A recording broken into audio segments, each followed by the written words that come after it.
Olá pessoal, estamos de volta na apresentação agora do nosso primeiro episódio. Vamos à apresentação. Bom, nós vamos falar hoje do conceito, de conceitos e exemplos da eficiência energética. Esse é o nosso primeiro episódio. A gente vai mostrar aqui o que é eficiência energética, como ela funciona e alguns exemplos de como fazer e como não fazer, né? Então a gente vai aprender juntos aqui com esse processo. O que é eficiência energética?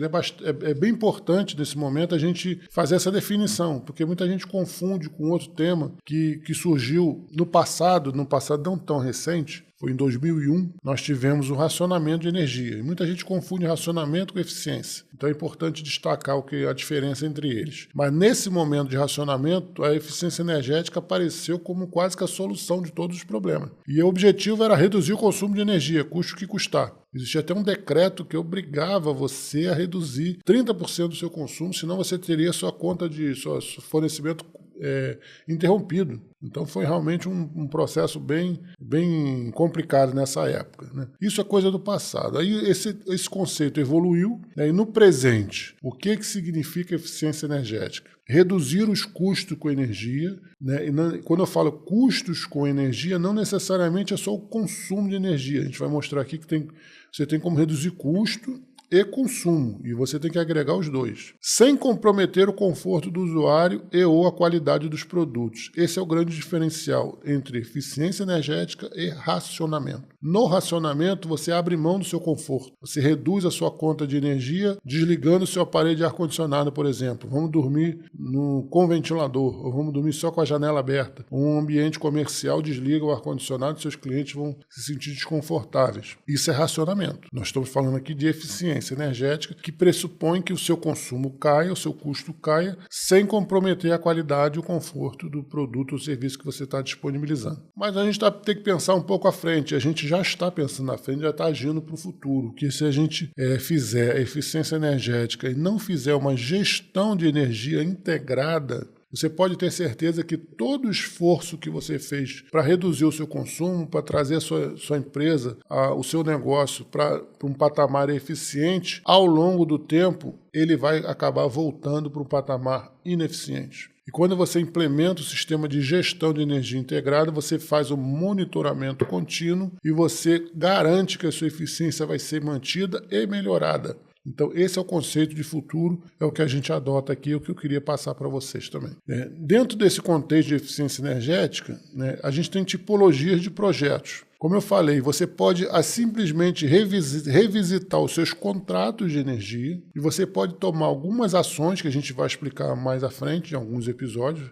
Vai ter um episódio específico sobre isso, onde você pode mexer no seu contrato e você reduzir o custo, não necessariamente o consumo. O consumo vai continuar o mesmo, mas você reduz o custo. Existem várias ações que você pode adotar que promovem esse tipo de redução no contrato. O segundo passo, não necessariamente um após o outro, mas pode ser em paralelo, até ideal que seja em paralelo, você pode mexer em equipamentos. Você substituir equipamentos ineficientes por equipamentos mais eficientes. A simples substituição disso de um produto de uma eficiência baixa para uma melhor eficiência reduz o consumo, é óbvio. E o terceiro passo é um processo. Não adianta você ter um equipamento eficiente num processo ineficiente. Um exemplo simples é você instalar um sistema de iluminação LED de alta tecnologia, de alta eficiência, em uma sala, e essa sala permanecer acesa sem ninguém dentro, sem ocupação. Se você introduzir um sistema de controle onde você tem um sensor de presença, por exemplo, onde você consiga anexar essa informação do sensor de presença ao controle da iluminação, você garante que a sala não vai ficar iluminada sem ocupação. Isso é um exemplo simples, como eu falei no início, né? A gente sempre vai usar exemplos simples, mas isso se aplica a qualquer processo industrial, por exemplo, mais complexo que seja. Então, existem ações no processo que você pode adotar e também garante a redução do seu consumo de energia e custo. E um projeto de eficiência energética, quais são as etapas de um projeto, né? Nós vamos mostrar aqui um diagrama bastante simplificado, que a primeira coisa é identificar as oportunidades, né? Onde é que estão meus desperdícios, onde é que eu posso reduzir, e um diagnóstico energético faz ação dessa identificação das oportunidades. Feitas a identificação, parte-se então para a implementação. Não adianta só identificar e deixar o desperdício lá acontecendo. Eu preciso implementar ações, melhorias para reduzir esse consumo e eliminar esse desperdício. Então, a segunda fase seria a implementação. A terceira fase é o monitoramento, né? Será que deu certo, não deu certo, reduziu quanto, não reduziu? Então, você faz um monitoramento, uma medição, espera-se que seja uma medição contínua, como eu falei anteriormente, e você vai monitorando o seu consumo de energia. E uma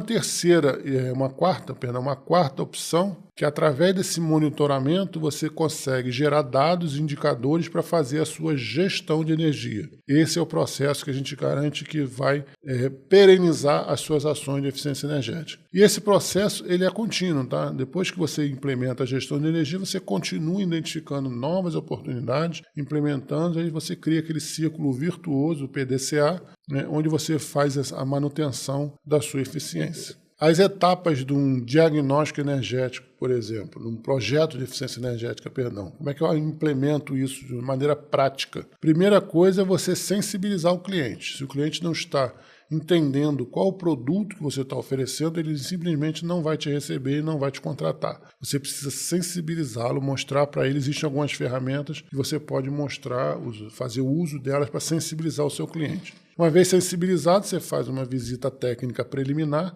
Esse aqui é um fluxograma simples e básico, né? Existem variações inúmeras, mas o básico, basicamente, sempre vai migrar para alguma solução parecida com essa que a gente está mostrando aqui. Uma visita técnica preliminar é importante também para você identificar o potencial de economia, não quantificar, mas identificar se ele está já adotando alguma medida, se os equipamentos dele já são a vida útil já está comprometida, os processos já são ineficientes. Essa visita técnica preliminar garante esse olhar inicial. Com isso, você faz uma proposta de um diagnóstico energético, né? Você consegue montar uma proposta, medir qual é o seu esforço, quais são o tempo que você vai monitorar, quais são os usos finais que serão alvo desse diagnóstico energético. E aí, uma vez o cliente aceitando a sua proposta, o diagnóstico energético efetivamente acontece. Nesse diagnóstico, você vai identificar uma série de oportunidades e, no próximo passo, você vai criar um plano de ação. Essas oportunidades que forem identificadas serão atacadas todas de uma vez. Você pode priorizar, vamos fazer as que dão maior retorno, vamos fazer as que melhoram a produção. Então você consegue criar o seu plano de ação baseado nas informações do seu diagnóstico energético. O próximo passo é você conseguir um financiamento. Como é que você vai implementar as ações desse plano de ação? Você precisa de recursos. Onde você vai buscar esse recurso? Vai ser recurso próprio, vai ser um contrato de performance. Existem algumas modalidades, mas você precisa financiar essas ações. A partir do momento que você tem um recurso, você tem um plano de ação, você passa para o projeto executivo. Vamos detalhar agora as ações de implementação. Esse processo ele gera uma necessidade de uma medição antes, isso já pensando no plano de medição e verificação. Não necessariamente acontece nesse momento, no diagnóstico energético já pode começar a acontecer essas medições, mas você precisa ter o cenário de como você encontrou a situação, como é que está o consumo hoje para poder comparar com o futuro. Você faz então a implementação das ações, você já tem o plano, você já tem o recurso, você já tem o projeto, já fez as suas medições e você passa para a implementação. Depois de implementado, você continua monitorando, que a gente chama de medições depois. A gente chama no termo mais técnico, que seria o ex-ante, o ex-post. Existe uma metodologia específica para isso, que a gente pode comentar num outro episódio. E você, com isso, você identifica qual foi a sua economia e compartilha os resultados, né? Se você fez tudo de uma maneira interna, todos os resultados serão seus. Mas se você fez isso numa modalidade de performance, a companhia Esco que investiu na implementação vai requerer uma parte desses resultados da economia. Então isso tem que estar bem ajustado já lá desde o início, né, para a gente não ter problema jurídico aqui nesse processo de compartilhamento dos resultados. E o processo se encerra por aqui? Não, sempre vou falar da gestão de energia. É importante você ter esse tema bem sólido. Se você não implementar sistema de gestão de energia, o desperdício volta. E a gente tem experiência nisso que acontece, sempre acontece. Um cenário de energia antes, né, quando a gente está falando antes, é bem antes mesmo, né, a gente peguei essas informações aqui no Museu da Energia da Light, aqui do Rio de Janeiro, e você tinha, né, a condição aqui de manter o seu negócio bem iluminado, né, o consumo de energia não era assim era uma solução muito, muito visada, né? Você tinha aqui várias propagandas incentivando a iluminação, né? Porque era uma coisa bastante era uma novidade na época. Só que o cenário de energia hoje, né, já não é tão simples assim, né?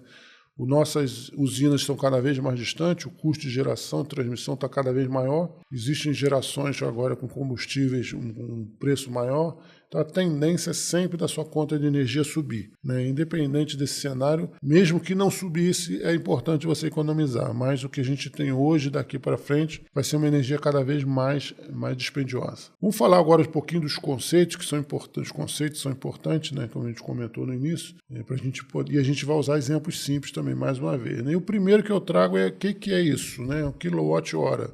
kWh, né? Para quem não tem uma formação técnica um pouco mais apurada, né? Isso é a unidade de energia, quilowatt-hora. Mas o que é quilowatt-hora? Como é que funciona isso, né? Eu já fiz essas perguntas para muitas pessoas e as respostas não foram muito satisfatórias, né? E pessoas com formação técnica. Se você não tem uma formação técnica, é uma oportunidade que você está tendo agora de entender o que é isso. Na verdade, o quilowatt-hora é um produto de duas variáveis, é o quilowatt e a hora.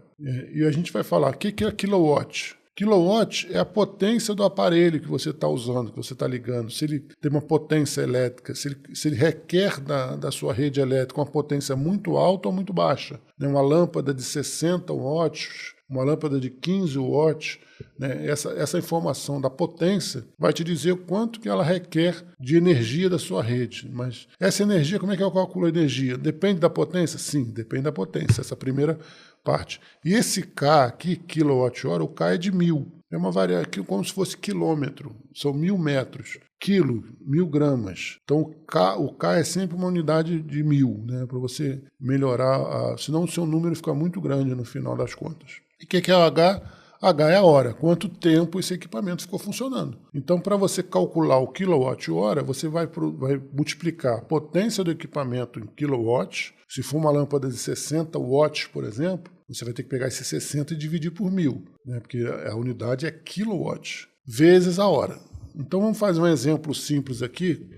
Quanto custa em reais uma televisão LED de 40 polegadas? Um exemplo bastante simples, mas o conceito é importante. Primeiro eu preciso saber qual é a potência do equipamento e quanto tempo ele fica ligado, para poder calcular o consumo de energia. E o custo em reais é esse consumo de energia vezes a tarifa. Quanto que eu pago por quilowatt? Quantos reais por quilowatt-hora que eu vou consumir? A gente vai mostrar isso aqui. A gente sabe que a energia é potência vezes o tempo. Acabamos de ver, o quilowatt-hora é quilowatt vezes hora. Então, eu vou pegar o quilowatt vezes hora e substituir ele na equação de energia. Então, a minha equação final do custo em reais é a potência do equipamento em quilowatt, é importante o quilowatt, o tempo de funcionamento vezes a tarifa, reais por quilowatt-hora. É assim que eu calculo o custo da minha energia. Então, vamos pegar agora nosso exemplo da televisão. Qual a potência desse aparelho? Nós procuramos lá no catálogo do fabricante e a potência está aqui, 67 watts. Essa potência é quando ela está funcionando, quando ela está ligada. Mas existe uma potência em stand-by, que é aquela quando você desliga no controle remoto, aquele LEDzinho fica aceso ali, ela fica funcionando em stand-by. Ela está pronta para ser ligada. E nesse momento de stand-by ela consome energia também. É muito pouco, mas consome. Isso é um exemplo simples, tá? Mas a gente pode aplicar isso para um equipamento bastante robusto, onde esse valor dessa potência stand-by não é tão insignificante assim. Mas é importante você fixar esse conceito. E quanto tempo ela fica ligada? Aqui um exemplo, a gente fez uma simulação, né, supondo que ela fique ligada 6 horas por dia, é a hora que você chega em casa, vê televisão, alguma coisa desse tipo. E no tempo restante, os 24 horas menos os 6 horas, que são 18 horas, ela fica em stand-by. Então, esses são os dois cenários desse nosso exemplo. Então, no mês de 30 dias, por exemplo, nós estamos falando que ela fica, é só multiplicar os 6 horas vezes o 30, dá 180 horas. E o stand-by são 18 horas por dia, vezes 30 dias, dá 540 horas. Bom, a gente já tem agora todas as informações para fazer o cálculo do custo. Sim? Não temos, falta ainda a tarifa. E onde é que eu vou ver a tarifa de energia? Eu preciso da tarifa. Existe no site da concessionária tem essa informação, no site da ANEEL tem essa informação, mas na sua conta de energia também tem essa informação. A gente trouxe aqui um exemplo de uma conta, né, fazendo um destaque aqui nessa linha. Está aqui, tarifa de energia. Nesse caso aqui, reais por quilowatt-hora, nós estamos falando de 1,03579. É basicamente R$1 por quilowatt-hora. Então vamos usar essa tarifa para fazer a nossa conta final. Então, a nossa conta final, usando a equação lá, potência vezes o tempo, vezes a tarifa, para as duas situações, a televisão ligada e a televisão em stand-by. Então, em funcionamento, ela é ligada ao 67, que é a potência do equipamento, dividido por 1.000, que tem que ser em kW, vezes 180 horas, vezes a tarifa. Nós estamos falando aí de R$12 por mês, R$12,49. Em stand-by, nós vamos pegar o 0,25, que é aquela potência stand-by, dividido por 1.000, vezes o tempo, vezes a tarifa, vai te dar 14 centavos. E a somatória disso, nós estamos falando em R$12,63 o consumo, custo de uma televisão que fica ligada 6 horas por dia. E os valores são baixos, né, nesse caso, no nosso exemplo, mas como eu falei, o conceito é importante. Quando você está falando de um equipamento de grande porte, você está falando de um custo significativo. Quando você está falando de um hotel, por exemplo, tem mais de 100 apartamentos, esse valor você vai multiplicar por 100. Então já começa a ficar significativo. O importante é você entender o conceito. Uma outra informação importante que a gente precisa destacar aqui nesses conceitos é a etiqueta do Inmetro. Essa etiqueta iniciou esse processo em 1984. Muitos dos que estão assistindo aqui não eram nem nascidos ainda. Então já existia um programa do Inmetro, chamado Programa Brasileiro de Etiquetagem. No caso de equipamentos que consomem energia elétrica, o parceiro desse programa no Inmetro era o Procel, que é o programa da Eletrobras de eficiência energética. E o objetivo desse programa é medir o consumo desse equipamento e categorizá-lo em eficiente e não eficiente. Então existe uma escala de A até G, onde dependendo do consumo desse equipamento, medido em condições padronizadas, vai te dar ali a classificação dele, se é A, se é B, se é C, e você sempre tem que optar pelo A, isso é básico. Então esse programa, aí eu fiz aqui algumas avaliações baseadas até uma tabela mais antiga que a gente tinha, no split, no ar-condicionado split de rotação fixa, não é aquele inverter que vocês estão acostumados hoje a ouvir, ainda era um modelo um pouco mais antigo, de 7.000 BTUs por hora, por exemplo. O valor médio da potência dele na categoria A, B, C e D, você vê aqui, ó, a média, peguei todos eles, tirei a média da categoria A, deu 635 watts. Kilowatts. B, 600, na casa aqui é watts. C, 710 e D, 730. Então essa seria a média dentre as categorias, né? Você pode ver que do A para B é uma diferença pequena, mas do A para o D já é uma diferença bastante significativa. Isso é a média. Mas se a gente pegar o melhor A e o pior de cada categoria B, C e D, você vê que essa diferença é muito grande. Você pode cair nessa opção. O melhor A seria a sua melhor opção de compra, e o pior B, pior C, pior D seria também, assim, se você considerar só o custo da aquisição do equipamento, seriam os mais baratos. Você pode se sentir tentado a comprar um equipamento desse. Então, fazendo essa comparação do pior caso, você vê que essa diferença sobe, né? O melhor A para o pior B, a diferença já subiu. C e D também subiu. Se a gente for fazer em termos percentuais, é mais fácil de visualizar a diferença, né? Pelo valor médio, a diferença do A para o B é de 1%, poxa, é muito pouco, mas do A para o D chega quase a 15%. No melhor A média do A para o D. Se eu pegar o pior caso, né, esses são os valores percentuais. Ó. O pior caso do A para o D, nós estamos falando de uma diferença de 17%, 17,4%. Né? Isso nós estamos falando de um equipamento de 7.000 BTUs por hora. Se a gente fizer a mesma avaliação por de 9.000 BTUs por hora, que hoje em dia é o mais comum, né, você vê que o que eu usei aqui é a mesma metodologia, do A, B para o C para o D a média, você vê que essa diferença. O pior caso, você já vai ver que a diferença é bastante significativa. Quando eu mostrar em percentual, você vai ter uma visão mais interessante. Essa diferença percentual do valor médio, né, você vê do A, vou fazer sempre do A para o D. Do A para o D, nós estamos falando de 23% de diferença de consumo. Esse é o valor médio. Mas o pior caso que pode acontecer seria uma diferença de quase 50% de consumo entre o melhor A e o pior D. Então, por isso é importante você sempre priorizar um equipamento da categoria A. Esse é o Programa Brasileiro de Etiquetagem, que abrange uma série de equipamentos, que eu não vou detalhar aqui, e essa lista vem aumentando a cada dia, né? Você tem condicionador, geladeira, duche, fogão, forno, edificações, tem motor, micro-ondas, lâmpada, carro, sistema solar, televisão. Vocês vão ver essa etiqueta aí. Até avião hoje em dia tem etiqueta. Se você entrar no avião, você vai ver uma etiqueta ali que mostra o conforto do espaço. ventilador, transformador, ventilador de teto, uma série de equipamentos que fazem parte desse Programa Brasileiro de Etiquetagem. No caso específico de energia elétrica, existe uma segunda premiação, vamos chamar assim, que é o selo Procel. Esse foi criado em 93, né? E qual é o objetivo desse selo Procel? Premiar os melhores equipamentos. E existe critério para isso. No começo, todos os equipamentos que tinham a classificação A eram contemplados com o selo Procel também. Esse é um programa do Procel vinculado à Eletrobras. Só que agora, né, a partir de um momento, que eu não sei exatamente qual ano, a partir do momento para cá, esse conceito mudou e a premiação não é tão simples assim. Não é só equipamento ser etiqueta A que recebe selo Procel. Existe uma metodologia que premia só os 25% melhores. Além disso, ele tem que ser A. E existem outros critérios. Dependendo do equipamento, tem outros critérios que também, dependendo do gás que é utilizado, a geladeira, né, tem um gás que não afete a camada de ozônio, a televisão tem outro tipo. Existem critérios adicionais que eu não vou explicar um por um aqui, senão não vai dar tempo. Mas esses dois, que são os principais, se aplicam a todo tipo de equipamento. E como é que funciona isso, né? Falando assim fica difícil de entender, mas vamos mostrar um exemplo que você vai entender.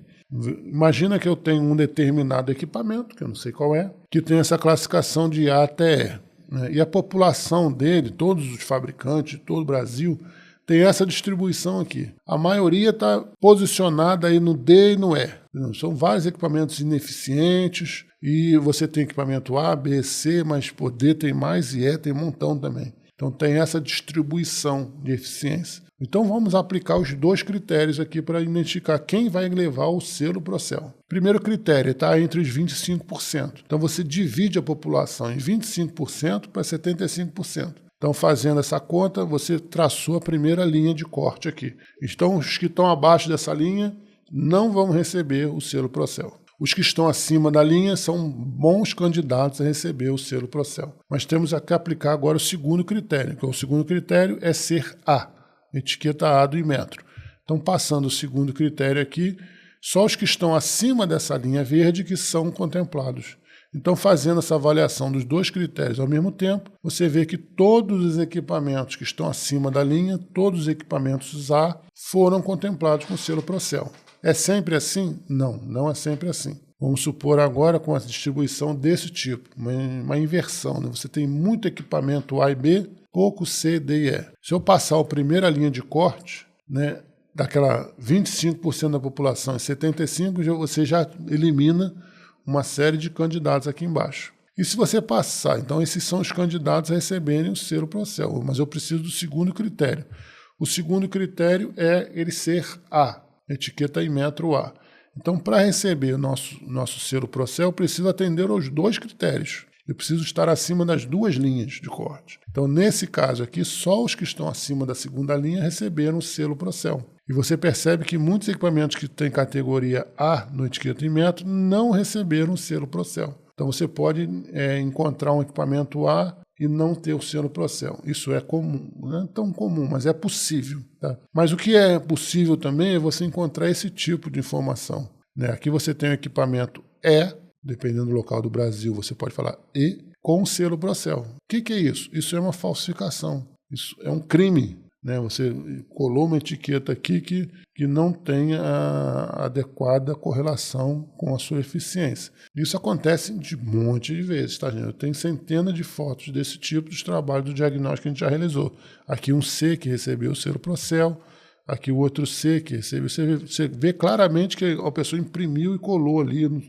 Não sei quem fez isso, mas fizeram, alguém fez. Isso não se limita ao mundo real, ao mundo virtual também acontece. Propagandas que você vê na internet, você vê aqui, ó, isso aqui é classificação A do selo Procel. Até o texto está errado, que não existe classificação A do selo Procel. A classificação A é da etiqueta Inmetro. Né? E se você for pegar esse modelo aqui na tabela do Procel, eu fui lá, busquei esse modelo aqui. Esse é um modelo antigo, tá, gente? Isso aqui é uma propaganda um pouco antiga. Talvez nem tenha mais fabricando esse equipamento, mas eu quero mostrar para vocês o conceito, que isso acontece até os dias de hoje. Esse equipamento, na verdade, é D, né, etiqueta D, e estava sendo vendido. Isso vale também vários outros fabricantes, vários outros consumo A, e na verdade esse aqui é B. Então isso vai acontecer. Como é que eu sei se é verdade ou não? Você tem que consultar tanto o Programa Brasileiro de Etiquetagem, está disponível na internet, nesse site, quanto a tabela dos que receberam o selo. No primeiro ali do Inmetro, você vai ver todo mundo que foi testado. Ali você vai ter A, B, C, D, todo mundo. E nas tabelas do Procel, você vai ter as informações do que foram contemplados com o selo Procel. Dá um trabalhozinho, procurar isso, dá um trabalhozinho, mas vale a pena porque isso vai impactar no seu bolso na hora de pagar a sua conta de energia. Tá bom, gente? Espero que vocês tenham entendido. Agradeço a audiência e qualquer coisa vocês podem mandar mensagem para a gente, nós estamos disponíveis para responder. Muito obrigado, um abraço.